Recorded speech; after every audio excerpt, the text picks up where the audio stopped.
Yavala adudu yavala hwasi ke enena ŋutsotso miaƒe adzɔgenukpɔmɔla wo katã.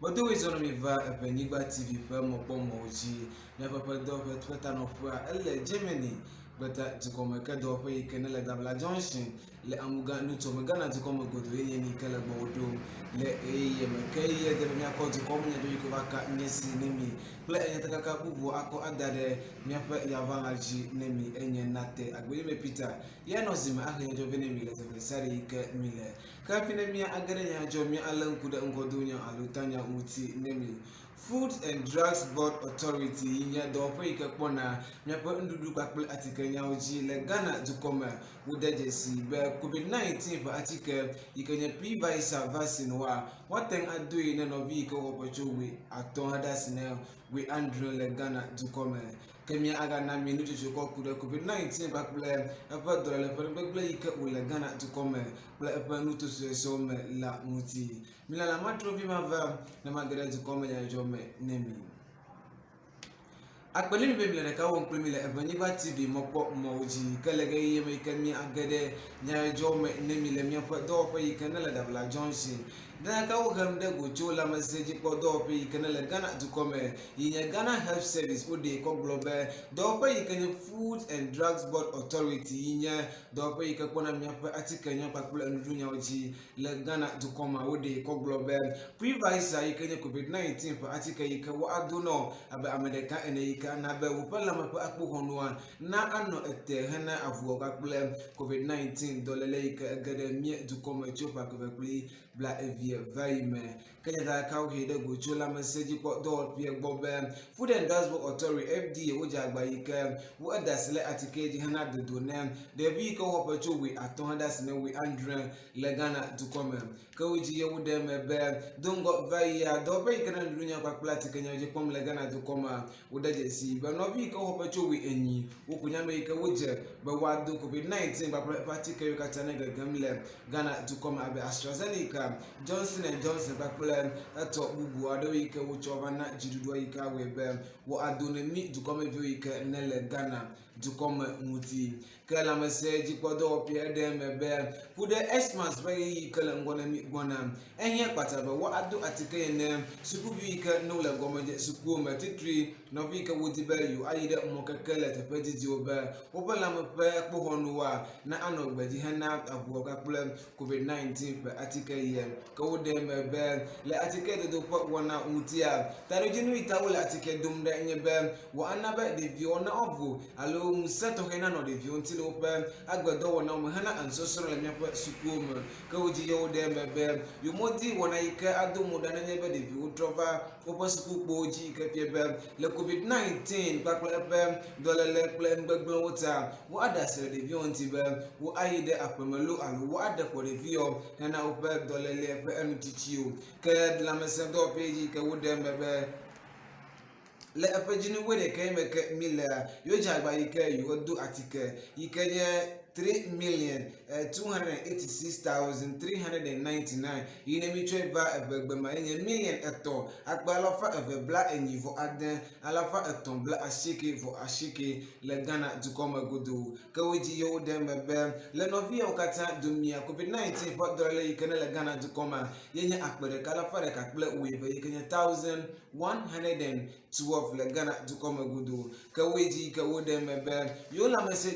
yewo lãmesẽdɔwɔƒe alo ame yi ke wole lãmesẽnyawo dzi kpɔm le Ghana dukɔme yewo adze agba be yewo etrɔ asi le yewoƒe dɔwɔna ŋuti le Ghana dukɔme godo. Ke wo ɖe me be nɔvi bla eve vɔ eve woƒe agbe ele xaxa me le COVID-19 ƒe dɔléle yi ke ne etu wo ta. Ke wo ɖe me be hafi ne nɔvia ɖe ƒe agbe nanɔ xaxa me efia be nɔvi ma dɔléle bubu aɖe enye nu yi ke ele lãme alo nɔvi ma edze dɔ ɖa yi hafi COVID-19 eva nye nu yi ke eɖe ƒulia le woƒe agbedɔwɔnawo me. Ke ne mia atso le dɔwɔƒe yi ke ne nuɖuɖunya kpakple atikenyawo dzi kpɔm le Ghana dukɔme yi ke mia akpɔtɔ aganɔ lãmesẽnyawo me ne mi kokoko ku ɖe enuleɖi yi ke nye Ghana Health Service dɔwɔƒe yi ke ne lãmesẽnyawo dzi kpɔm le Ghana dukɔme godo yi wobe ŋgɔnɔla enye Dr. Patrick Kuma Abuadzi eɖe dzesi be le Ghana dukɔme godoa nuto 16 ye wɔ Ghana dukɔ yi ke nenye be ele gbeta dukɔme hafi ele mi ŋkɔse me na ɖe dzesi be nuto 16 ye wɔ Ghana dukɔ ke ɖe me be le nuto 16 yewo me nto aton alo nto so aton wa wo COVID-19 pa dolelia mele nto ye womo ka de si be le nto we de kai ka ale aniam titunya Greater Accra alo to hodu ne Ghana to kwa amenhle me akbabla Andrea alafa aton bla aton vo aton ya meika wo COVID-19 dolelia le Ghana to come ka de si be le Ashanti nuto amenhle me akbabla eve alafa Andrea bla we adan wonya meika wo dolelia le nto mamem kan to tolia yikenya le turupe nuto yikenya Western Region amenhle me akba Andrea alafa aton bla aton vode ke wo dolelia le nto mamem kan to enelia yikenya gajepa nuto amenhle me akba adan alafa aton bla ashiki vo eve we dolelia le nto mamem ka de me bete pa yike na amuga nuto la yete pa aton ya yike ama akba aton alafa aton bla aton we ya me ko dolelia le nto mamem keji ye wode mebe le titina nutuoma amenhlema akpa enne alafa enyi bla aton vo enne we ko dolelia kale bono eje nutuoma amenhlema akpa eve alafa aton bla aton vo eve le bono region amenhlema akpa eve alafa de kakple we ashiki kale northern region kenye gbagaji nutua amenhlema akpa de alafa aton kple bla aton vo enyi wo ko dolelia le nutu mamem kale apa east alo gbagaji eje nutuoma amenhlema akpa de alafa enne bla enyi vo enne wonya meko ho dolelia kale ahafu nuto mama hlema akpere ka bla aton vo enyi kenye 1058 kade me bele bagaji gaturupa nuto meka Western North Region hlema akpere ka ade kenye 1006 wonya meko ho dolelia le nuto mame kade me be uti region yinye evejonne amuga nuto de pe ken Ebenigba TV wole gbo odom la hlema alafa enyi bla enne vo enyi 848 wonya meko bo dolelia kale apa West Region amenhlema alafa Andrea bla aton vo ashike inye 739 kado page yo dem be nuto we aton ya yike of East Region alo gbagaji rejepe nutua amenhlema alafa eve bla enyi vo aton wonya meko bo dolelia letepema kale Savannah nuto amenhlema alafa eve bla aden vo eve wonya meike wo po dolelia letepema kale la message ko do pie ale koko pum ne Ghana duko bakle duko siambe waja gba yike wale COVID-19 bakle pe sededo mede asi nyasela be vioti tunyina pa ajogan ko mola katan le Ebenigba TV te pe yike ye Adam ne banyata ka yike ba ko do miesi le Dabala Junction pa do pie ne Ebenigba TV ya mi akoy aseru yenye ekie aga happy ne ma ajule mi gba magublo ma alen kuda ngodo nya wi tikembo wodo ko chui nimi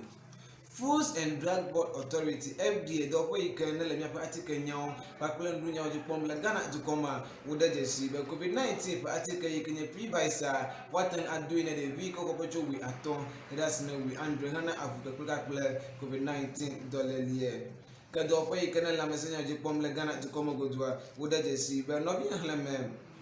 akbe de kalafa de kakple we Andrea womu dolele yike COVID-19 wole le Ghana to come yiwe be no bi hleme akbe de kalafa efekle Andrea ubu pa agbe koto wona ye me akbe ne mi le mi apon popo ka mi meturu do wuta enye nate agbe me Peter ye no sime ya jo vene mi le tepesare yike mi le service ya me ke wo modern to kata fi ponye le mi apa ajoga npomo katanje akbe ne mi le mi apa turu do wuta mi poto mi ga no ikakple Ebenigba TV.